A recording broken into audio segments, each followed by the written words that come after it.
Are you a first responder, a veteran, a doctor, a nurse, a teacher, or a Let's Go Blues radio listener? Of course you are. If you're in the market to buy or sell a home, call real estate superstar Mike Burgoyne today at 314-753-4060 or email him at mike@strikewithmike.com to earn special rates today. 60 Pickleball is an industry leader in high-end pickleball paddles. Use discount code CPRICE10 to get 10% off at 60pickleball.com. Don't get stuck on the court with an inferior paddle. Go next level with 60. Have you subscribed to the LGB Minute podcast yet? It's a 5-minute weekly St. Louis Blues podcast hosted by Jeff Ponder that is released multiple times a week to fill the gap between Let's Go Blues radio episodes. Subscribe today. So awesome, so handsome, so smart, you'll agree. Curt, Jeff, and Bill are on TV. It's radio on TV. Oh yeah, it's radio on TV. From St. Louis, I'm Jeff Ponder, and you're listening to Let's Go Blues Radio, the original and longest-running blues hockey podcast. This is episode number 45 of season 14 and the 526th episode all time. Support for Let's Go Blues Radio is brought to you in part by Mike Burgoyne of Rio Brokerage Realty. Check out strikewithmike.com and get started selling your current home or buying a new home today. On today's show, I'm joined by Trevor Beggs of the Locked On Canucks Podcast, as well as the Daily Hive, where he covers the Vancouver Canucks daily. He's actually a former coworker of mine when I used to work over at thehockeywriters.com. Trevor was a guy that always wrote extremely knowledgeable and well-written content. So I'm happy to see that he has continued that, and he's rolled it into actually covering the Vancouver Canucks on a regular basis now. We discussed the state of the Canucks, and Trevor also provides some insight on the newest Blues center, Pius Suter. Also at the start here, I want to say hello to our listening audience, actually I guess our viewing audience, over at Intrigue TV. Again, for those of you who may be catching us on Saturday mornings from 8 to 11 on channel 20.1 locally here in St. Louis, be on the lookout because in the future we are going to have some special offers that will appear on screen somewhere. And if you see those offers, make sure you contact us, whatever it says to do. And that way we can get you either some merch or whatever we can do that will be special for our Insight TV listeners. So stay tuned for that, as that'll be coming down the pike here.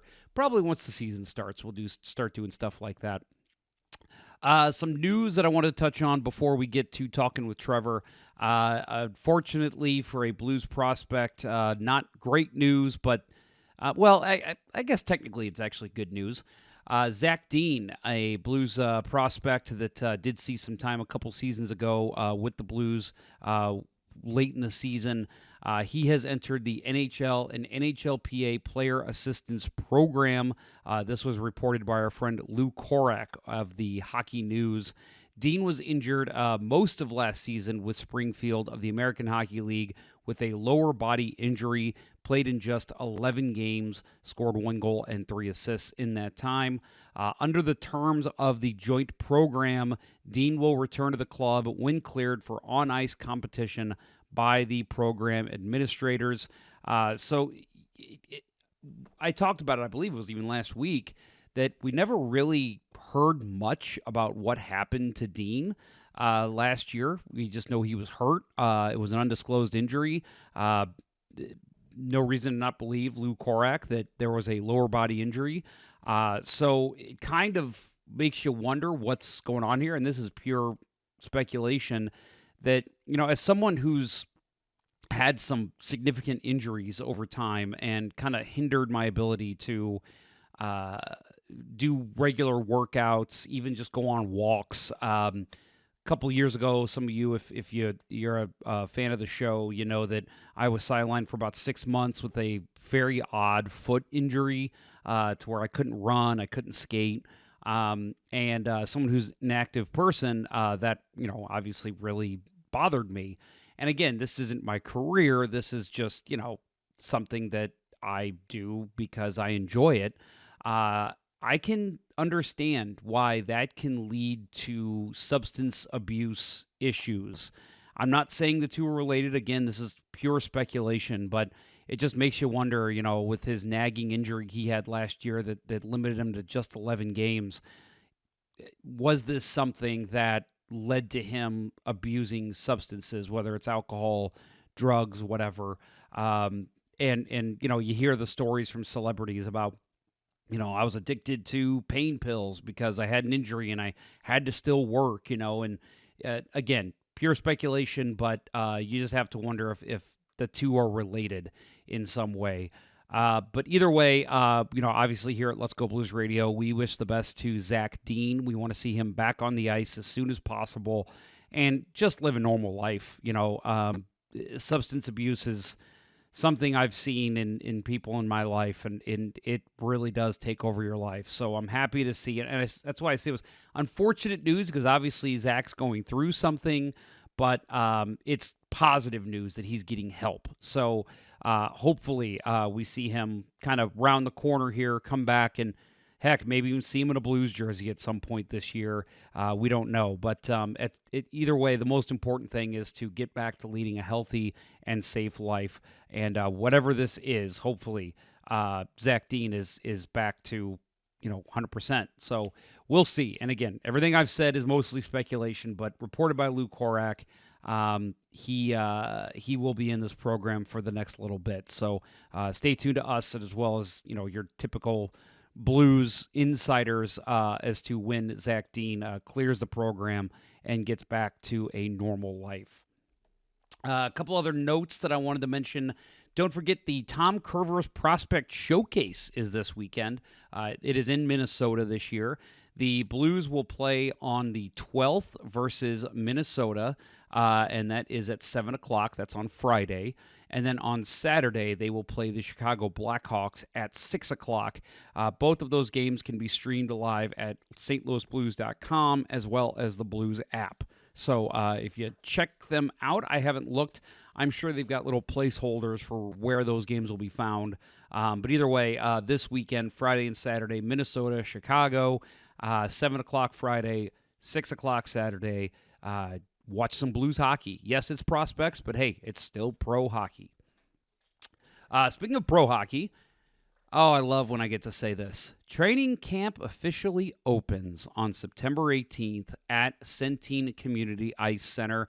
It is free and open to the public. The training camp schedule can be found at stlouisblues.com. It is Thursday, Friday, and Saturday for Blues, I almost said Blues prospects, for the whole Blues roster. We're going to have everybody's going to be on the ice with the obvious exceptions of injuries and that kind of thing. We'll see. Hopefully nothing crazy comes out of the prospect showcase. But most days they're starting at 9:30, and they have something again between like 11:30 and noon, and then that's it for the day. So for those of you who maybe work evening jobs or afternoon jobs or can take some time off during the day, this is a great thing to do. Again, it's free to attend, and it's always kind of fun to see the boys getting ready for the upcoming season. Of course, we've got preseason starting, within a week and a half now. We're getting there, folks. We're almost there. So yeah, very exciting. Training camp on September 18th opens up to the public. Again, check out stlouisblues.com for more information. Well, as I said, we've got an excellent guest. We're going to talk Vancouver Canucks. We're going to talk Pius Suter and whatever else comes up. We'll see. Stay tuned. We will be right back from this break, and when I get back, you will hear from myself and Trevor Beggs. After these messages, we'll be right back. As a hockey player, Mike Burgoyne knows a thing or two about making the perfect play. And when it comes to real estate, he's always ready to score the winning goal for his clients. If you're a first responder, a veteran, a doctor, a nurse, a teacher, or a Let's Go Blues radio listener looking to score the home of your dreams, you'll receive special rates with Mike. Go ahead, shoot some questions his way, and he'll have the answer quicker than Curtis Joseph on a breakaway. Curtis Joseph got the pedal down! Any barriers?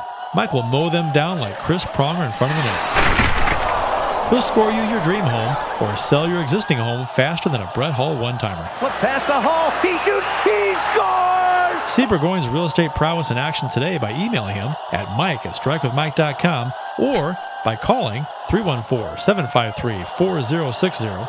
That email again is mike@strikewithmike.com, and that phone number is 314-753-4060.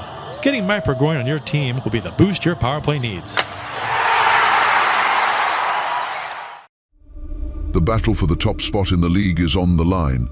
Many warriors have entered the concrete jungle, but when the smoke clears, only one will remain. They all want it, but only one shall have it. Hide your children. Lock your doors. Those with weak stomachs should almost certainly look away. This is Big Boy Pickleball. You have been warned.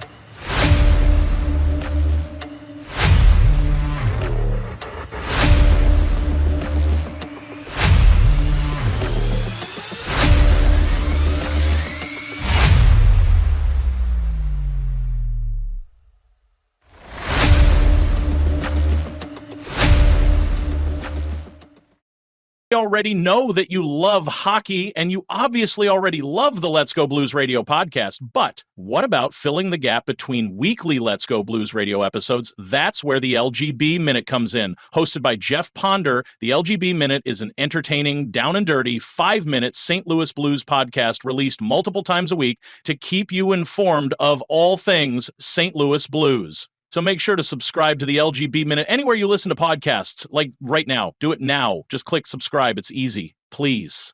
Now. And now, back to Let's Go Blues Radio, the longest running St. Louis Blues podcast with Price, Ponder, and Day.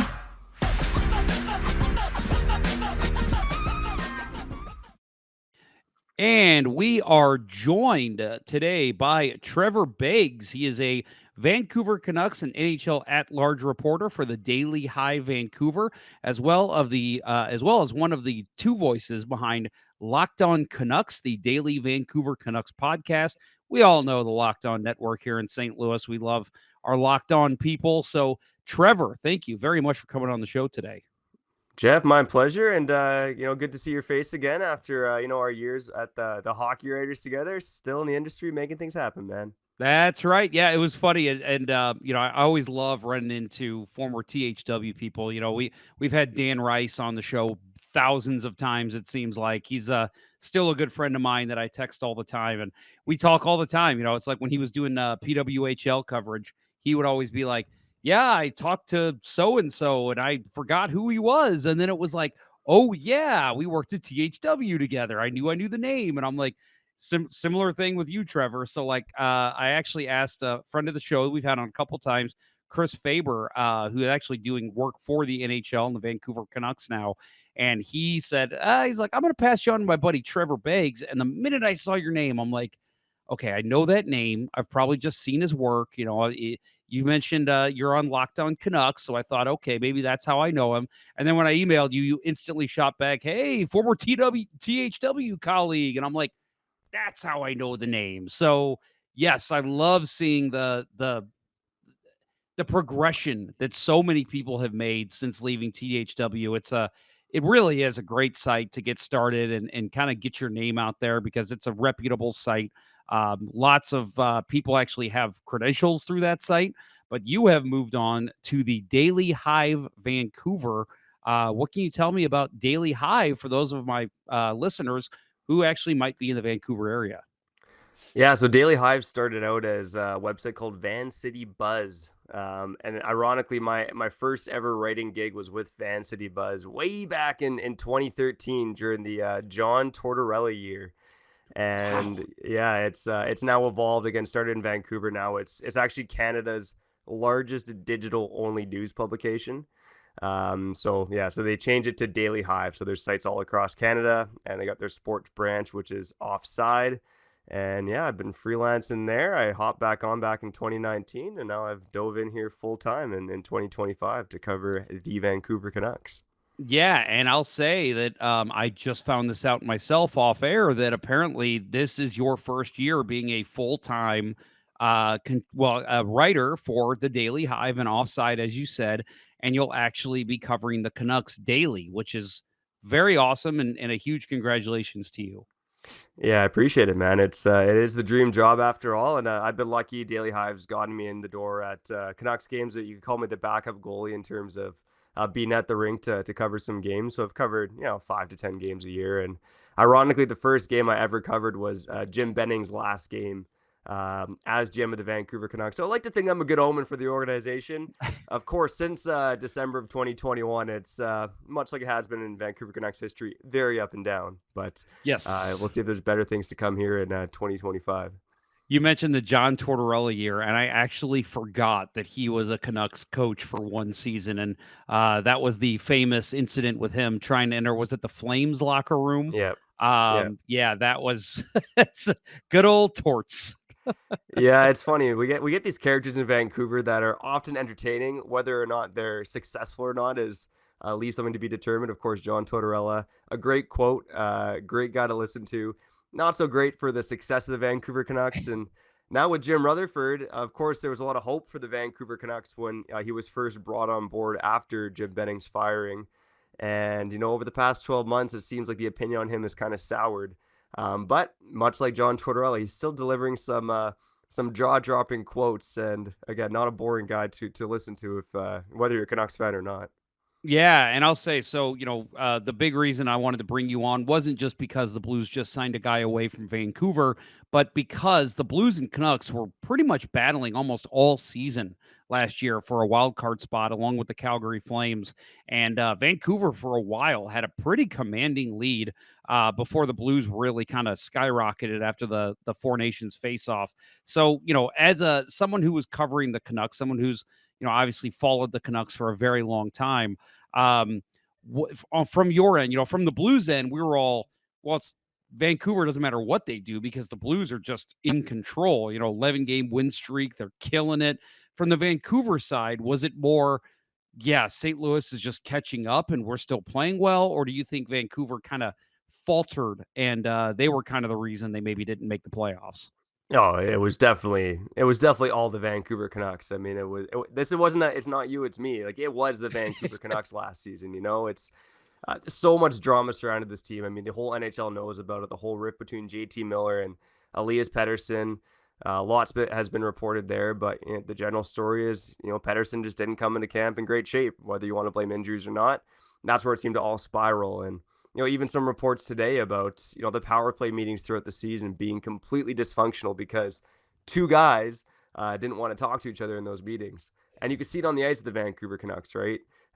Just a complete lack of chemistry among their star players. And, even with the St. Louis Blues kind of rocketing up the standings, the Canucks trade away J.T. Miller. They actually go on a 6-1-1 run around the time of the trade.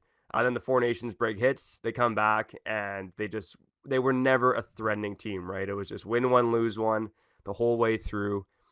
Quinn Hughes did his best to, basically take the Canucks to the playoffs by himself. But you saw Kevin Lankinen, who was just, Kevin Lankinen and Quinn Hughes were kind of saving us early on. Kevin Lankinen got overplayed. He started to struggle. Brock Besser and Elias Pettersson were ghosts for about a month after the JT Miller trade. And, they picked it up a bit down the stretch. Of course, there's that game between the Blues and Canucks, which I think ultimately sealed the Canucks' fate at the time when the Blues won in overtime against us. But you did have a nice play. Elias Pettersson cross-ice pass to Brock Besser. Certainly brought me out of my seat scoring with a couple seconds left there. But again, the Vancouver Canucks last season, I think they didn't even win 3 games in a row until that February run after the JT Miller trade. They were never a threatening team last season. They certainly had a chance of making the playoffs, and they were in the mix up until, Pettersson and Hedl went down with injuries. And that kind of put Pius Suter into the top line center spot. And despite how well Pius Suter played, they were never a threatening team last season. Yeah, and you mentioned that game with Brock Besser scoring in the last 4 seconds of play and forcing overtime. That was one of those games, and I think I've told this on the show before, where I was literally standing up because I mean it wasn't just because it was a Blues game and it was exciting. It was an exciting hockey game. It was a heck of a game, and so I was standing up watching, and my wife's sitting down on the couch, and like you said, cross-ice pass, Besser comes in, I believe it was a slap shot, beat Binnington. I literally just collapsed like I had just been shot. And I lay on the ground and my wife's like, little over dramatic. And I'm like, it's like that was just such a crushing moment, because it was so exciting. Like, oh, the game's almost over and we're going to overtime, and it's just, even if it wouldn't have been the Blues, I probably would have had a similar reaction for any other team because that was just such an uplifting moment. And then to see the Canucks, and obviously from the Canucks end, it's very exciting and it's exactly what you wanted. But like to feel that raw emotion, again, part of the reason we love sports, but like that really was one of those that was just, and of course, Blues fans had to witness that again in the playoffs, which we're not going to talk about. Yeah, that was I mean, look, the Winnipeg Jets were a team that had obviously had their own playoff struggles, and so there was an opening for the Blues there. But yeah, again, you guys have talked about, I'm sure, lots on your show, the Jim Montgomery bump. He did a lot of great things for your team last season, but the Winnipeg Jets were one of the best teams during the regular season, at least, for a reason last year. Yep. So you mentioned the Pettersson and J.T. Miller drama.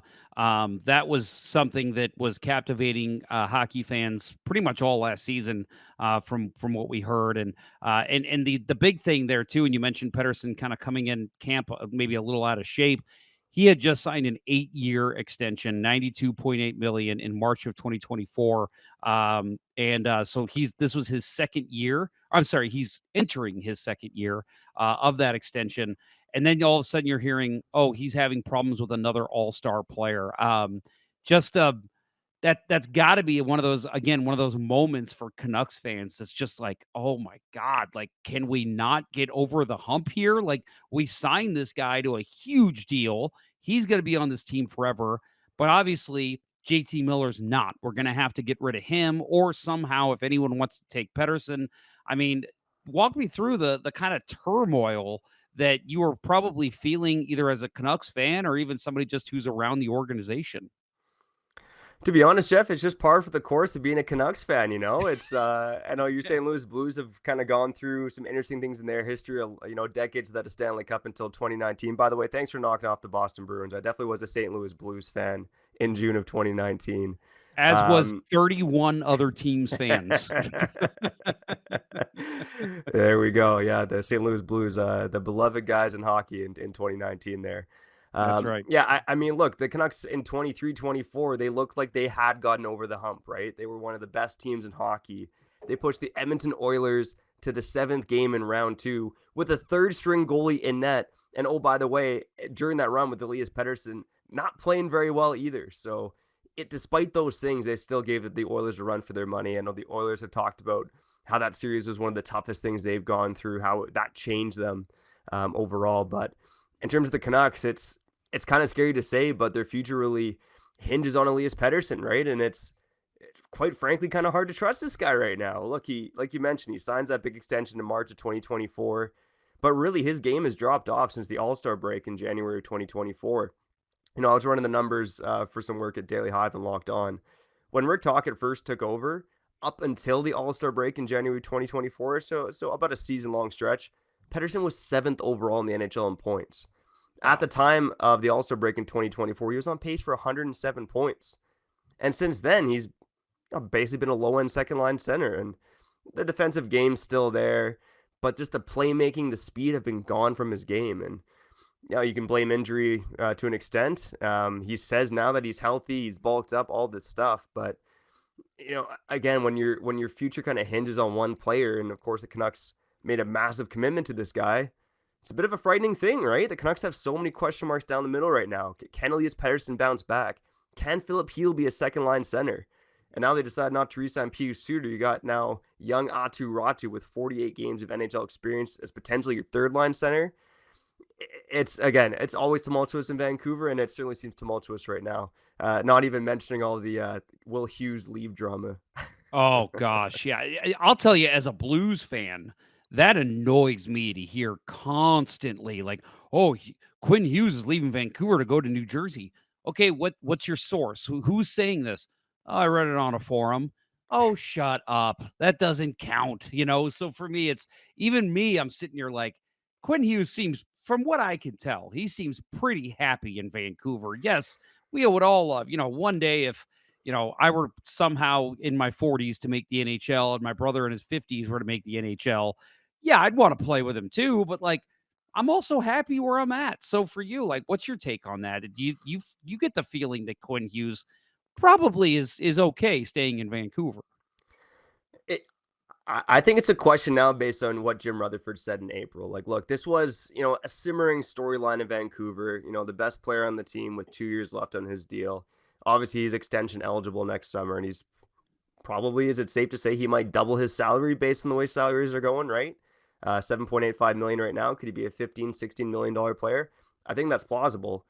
But look, this wasn't really a storyline until Jim Rutherford made it a storyline.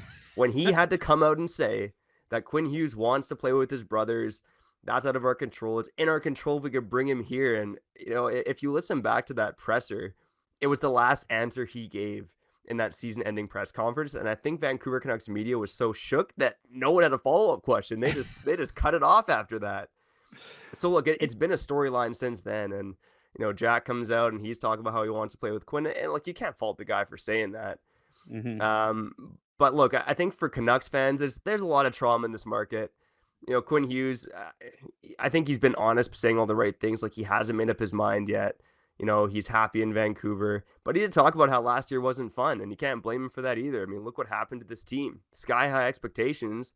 They come in, they have to deal with injuries, they have to deal with drama. They missed the playoffs by 6 points.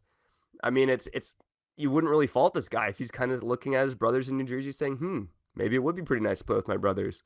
So for the Vancouver Canucks, it's cliche to say that this is one of the most important seasons in franchise history, especially when you've existed for 55 years. Yeah. But for the Vancouver Canucks, I mean, if this season goes awry and the New Jersey Devils have a great season, it's going to become even more of a risk. Like, this story isn't going to quiet down anytime soon, in my opinion. Yeah, that's very true. And so, yeah, obviously talking about the Canucks last season, finished with a 38-30-14 record for 90 points, fifth in the Pacific and 6 points out of the final wild card spot.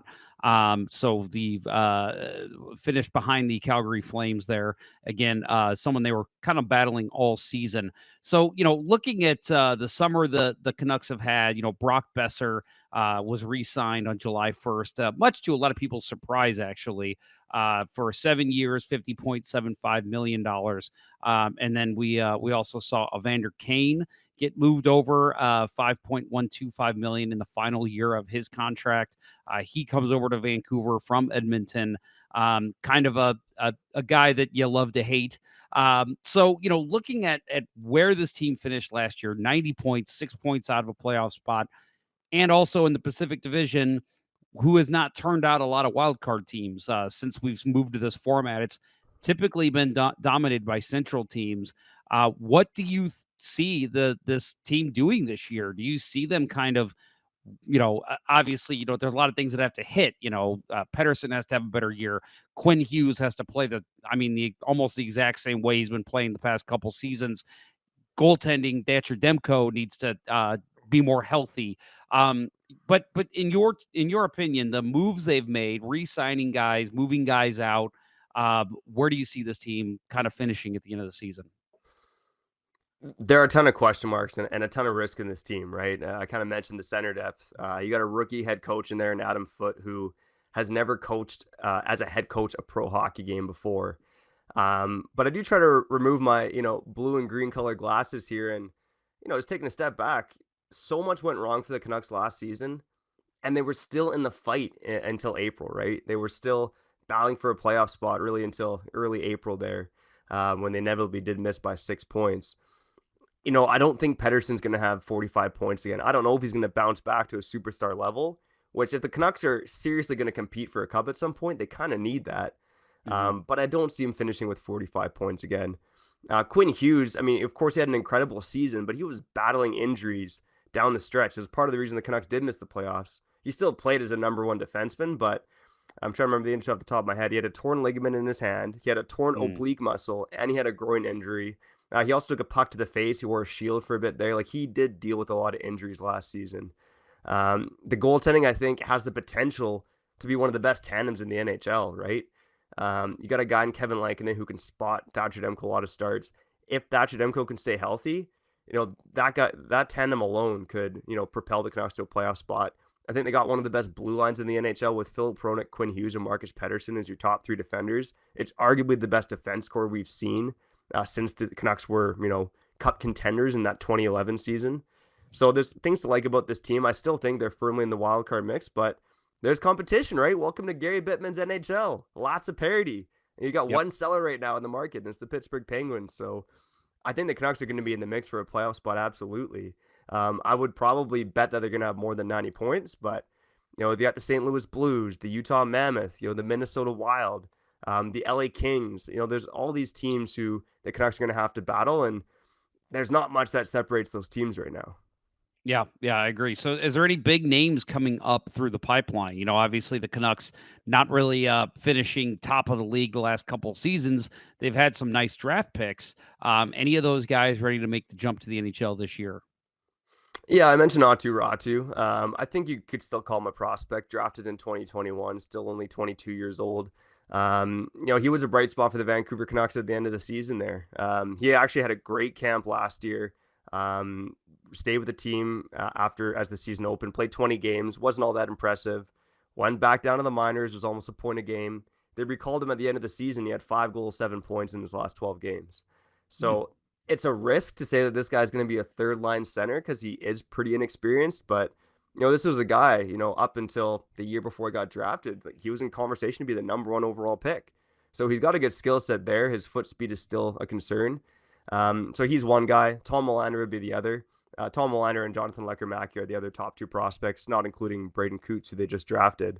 I think Tom Melander probably has a better shot at making this team right now. After Philip Hronek and Tyler Myers on the right side, there's this opening there. The Canucks kind of had the other Elias Pettersson and Derek Forbort on the bottom pairing. Both those guys can play on their offside. But Tom Melander, I think he's got the NHL wheels and the defensive awareness to stick in the NHL.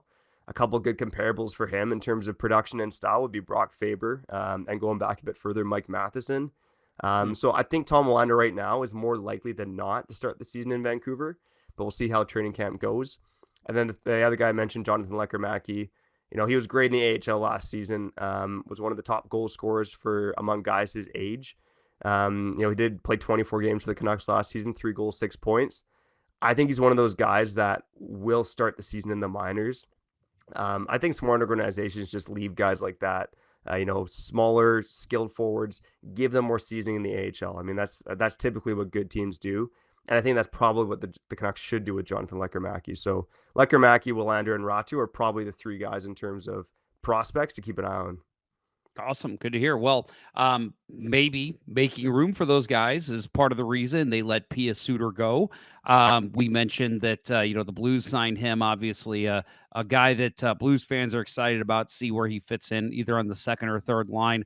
Last season, 81 games played, 25 goals, 46 points, was a +2. He filled in on as you mentioned, on the first line for injuries to Pettersson and other players, and then really kind of just played throughout the lineup and played really well. And it's crazy to say that, he's, I believe he's 29. He's already played, and people were like, oh, well, where did he come from before Vancouver? Chicago, Detroit. Like, he's already kind of been at this point in his career, his young career, a journeyman, and obviously did very well for Vancouver. I thought seeing him play for the Blackhawks in the Blues' division, I was like, ooh, this kid's pretty good. I like him. Because I remember looking him up thinking, is this a Ryan or Gary Suter nephew or something? And found out that's obviously not true. But yeah, I just wanted to ask you, like, in terms of what you saw from Pius Suter with the Canucks the last 2 seasons, what was your favorite part of his game? I mean, it's hard to pick one thing because he's one of those guys that doesn't excel necessarily in any area, but he does everything well. He doesn't take any shortcuts. in terms of one thing, it's probably his defensive game, to be honest. I think Pius Suter is a borderline elite defensive player. The Canucks, down the stretch last season had the best penalty kill in the NHL, and that was largely because Pius Suter and Teddy Bluger were anchoring the top unit. He's very good positionally, really good with his stick. Again, not super fast, not great in the faceoff circle, but just incredibly intelligent on the ice. And, Rick Tocchet had a quote last season. I think he was asked about if any of your players could be a head coach one day, who do you think it would be? And he name dropped Pius Suter. He said he's probably one of the most coachable guys he's ever had. And Pius Suter really fit into the system last year. And obviously, whenever he got thrust up the lineup, he took advantage of the opportunity. I mean, look, I wouldn't say he's a top 6 guy or a top 6 lock necessarily, but he can fill in that role. He can play wing. He's played wing on the Canucks top line. He had some success with Miller and Besser back in 23-24. Scored the series clinching goal against the Nashville Predators in Game 6, giving the Canucks their first non-COVID bubble playoff series victory since 2011. So he has come up in the clutch. If there's knocks on his game, sometimes I know he had 25 goals last year, but sometimes his finishing ability got called into question. Like especially when the Canucks were in the playoffs in 2024, he played a lot with Miller and Besser, had a lot of opportunities to score it, and just couldn't do it on a lot of occasions. But again, he's not an elite offensive player. I'd say he's more of an elite defensive player. So if Pius Suter is your third line center, like that's ideally where he slots in on a contending team, or he's a complementary top 6 piece. Like those are the 2 roles you want Pius Suter in. And he's just such a great guy to have on your penalty kill as well. Just again, really good positionally. So I honestly, I'm kind of upset that the Canucks don't have this guy anymore. Like I'm looking at the moves in the offseason.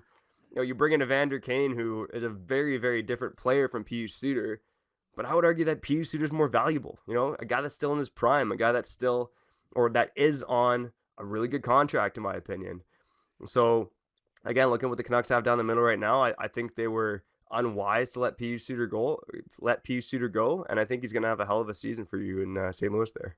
Yeah, that's I think kind of the consensus here in St. Louis. And I'll say one of the things, and I think I mentioned this on the show before, that I like to do when a player leaves a franchise and comes to St. Louis, I check out, what are the fans of that team saying? And a lot of times, it's usually a mixed bag. It's like, oh, good riddance, get out. Like with Nick Bukestad, for example, another guy the Blues signed.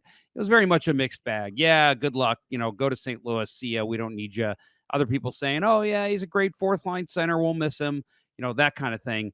With Pius Suter, I'm yet to see a really negative Vancouver Canucks fan being like, oh, good, we don't need that guy anymore. Like it was all very much, what? Why are we not bringing this guy back for that price tag? And so for me, like that tells me, I'm not saying Pius Suter's going to be a 100-point scorer and he's going to win the Selke, but I'm from what I've seen, it seems like he was very well appreciated in Vancouver by the Canucks fans. Yeah, as you mentioned it right there, it's no one's saying any negative things about him. And this is a pretty negative market, as some people say, Jeff. So, I mean, that says a lot right there. But no, I think the only negativity maybe about Pius Suter at the time is some insiders here were saying that he could get a deal that's around 5 times 5, right? 5 years, $5 million. And some people are saying probably doesn't make sense to pay that guy. He did shoot 18% last year, right? So I don't know if 25 goals. I don't think 25 goals is going to be the norm for him. Mm-hmm. But when you see him sign for, 2 years, $8 million total, you're thinking, why the hell didn't the Canucks do that? Yep. And I think that's definitely the consensus, which is for Blues fans, great, but it makes you feel for Vancouver fans because, and I'll say to any Vancouver fans listening as well, you mentioned the 2019 Blues. Before that, we were one of those franchises, the Buffalo Sabres, the Vancouver Canucks, who just could not get over the hump. And so when things like this happen, it feels like way bigger of a deal than it might actually be. Like you said, there's some young guys coming up for Vancouver. Maybe they end up filling up his role. And it's like at the end of the season, you're like, that was a stroke of genius getting rid of Pius Suter. He would have just log jammed things. So maybe things will work out there in Vancouver. But yeah, for a team that's like, as you said, kind of known to being a negative market and a team that has not gotten over the hump and really even outside of the one Stanley Cup run in 2011, really not gone anywhere. I feel for you. It's a tough thing to do, but I'm telling you, one day it will happen for Vancouver, and it is going to be glorious. Well, I hope you're right, Jeff. My goal obviously as a reporter now full time for the team is, to cover the team to the best of my ability. But low key, I'm hoping I bring some good vibes into that dressing room because reports suggest that they potentially need it. Yeah, right. Yeah, I mean, and I hear already that they were all excited about you getting this position, and they were just like, that might be our team MVP right there. So we'll see. We'll see, Trevor. There we go. Good vibes, Beggsy. Let's go. That's right. Again, Trevor Beggs with the Daily Hive Vancouver as well as the Locked On Canucks podcast. Always fun talking or listening to Locked On, any of their podcasts.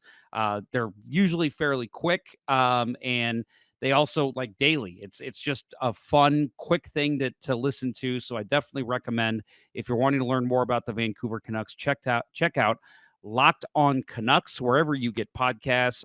You guys do video on YouTube as well, correct? That's correct, and I'll add to that, Jeff. Even if you don't want to learn more about the Vancouver Canucks, if you just want to laugh at our expense, Locked On Canucks is a good place to be.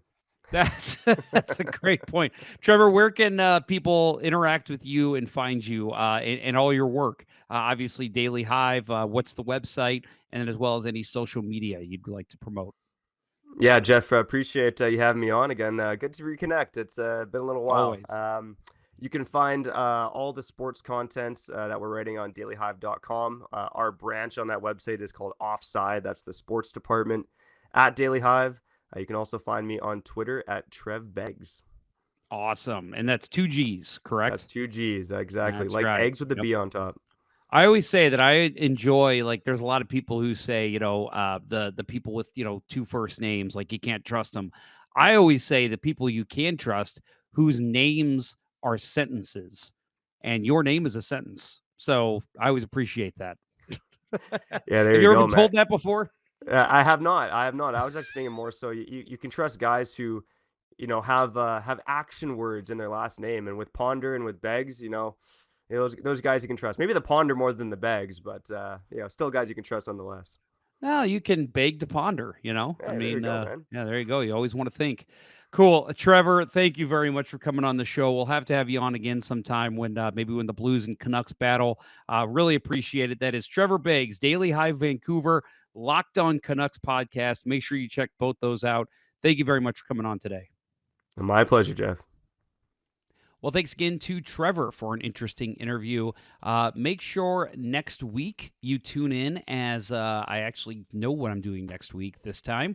Matthew DeFranks of the St. Louis Post-Dispatch and STL Today will be joining me. And again, that will be right before training camp opens up. So I'm sure he'll have some great insight to share with me on things he's heard from Doug Armstrong, Alexander Steen, Jim Montgomery, as they get ready for camp. Everybody's starting to arrive. I have a friend that told me that he saw Robert Thomas at the airport the other day. Milan Lucic, I believe, is already in town, is a guy that is coming in on a PTO. So things are ramping up, guys. We're coming into it now. And also keep in mind, for anyone who cares, Season 15 of Let's Go Blues Radio is starting here very soon, which is exciting. 15 seasons. Can't believe it. Cannot believe we've been doing that. And hey, keep in mind, too, the Let's Go Blues Minute will be returning very soon as well. So if you have not subscribed wherever you get podcasts, I suggest Spotify, but we're also everywhere. I found out that we were not on YouTube Music over the summer. I found this out. So we are now officially on YouTube Music. If you search for the Let's Go Blues Minute, you can find us over there as well. But everything else, we are everywhere. Apple, Podbean, wherever you get your podcasts. No video, just podcast, and it's a couple minutes a day. Usually post 3 to 4 times a week. Just kind of the latest blues news and some other fun stuff. So tune in if you haven't yet. Let's Go Blues Minute. But more importantly, Let's Go Blues Radio Season 15 live shows every week start here in just a couple weeks. Very exciting. Well, support for Let's Go Blues Radio is brought to you in part by Mike Burgoyne of Real Brokerage Realty. Email him at mike@strikewithmike.com or visit strikewithmike.com today for all of your home buying and selling needs. Please use Mike. He is wonderful and, such an awesome Blues fan, too. So you can literally be looking at houses and talk about Blues hockey with Mike. That will do it for episode 45 of season 14 of the original St. Louis Blues Hockey Podcast, Let's Go Blues Radio. Thank you so much for tuning in, everyone, and have a great week. For Curt Price, Bill Day, and our friend Trevor Beggs of the Locked On Canucks Podcast, I'm Jeff Ponder, and I will talk with you next week. This was Let's Go Blues Radio. Until next time, everyone, let's go Blues.